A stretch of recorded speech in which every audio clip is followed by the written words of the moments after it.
alsak nasıl olur? Anlaştığımız gibi. Pek yaxşı olur men bellesem. Kaysını yırlayık? Kaysı türküyü yırlayık? Aman aman Degirmenci. Degirmenciyi mi? Degirmenciyi çok severim ya. Ustalar geliniz. Öyleyse Degirmenci. Elbette Halisa senden bizim seslerimiz çok da uymaya ama çalışacağımız.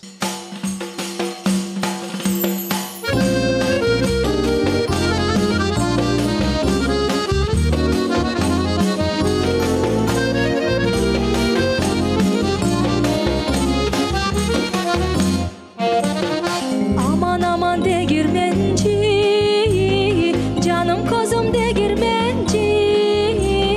Vurma saçlar senin de olsun, al çek buğdayını. Vurma saçlar senin de olsun, al çek buğdayını. Olmaz canım olmaz, oluklarda suya dolmaz. Olmaz hanım olmaz, oluklarda suya dolmaz. Nöbetçilerde kayıl olmaz, buğdayın olmaz. Nöbetçilerde kayıl olmaz, al git buğdayını.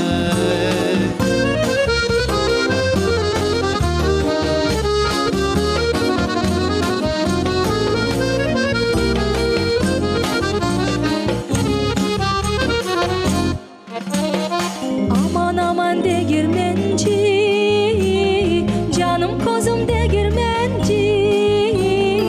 Al yanaklar senin de olsun, al çek buğdayını.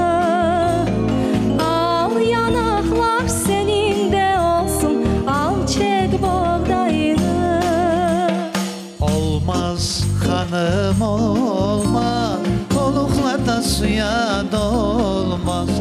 Olmaz canım olmaz, oluklarda suya dolmaz. Nöbetçilerde izin vermez, al git buğdayını.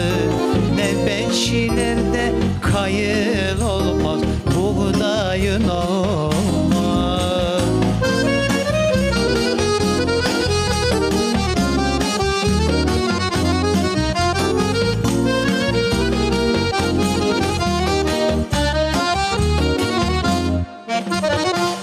Aman aman Degirmenci, canım kozum Degirmenci. Kara koziler senin de olsun, al çek buğdayını. Kara koziler senin de olsun, al çek buğdayını. Olmaz akız olmaz, oluklar suya dolmaz. Olmaz canım olmaz, oluklarda suya dolmaz. Nöbetçilerde izin vermez, al git buğdayını. Nöbetçilerde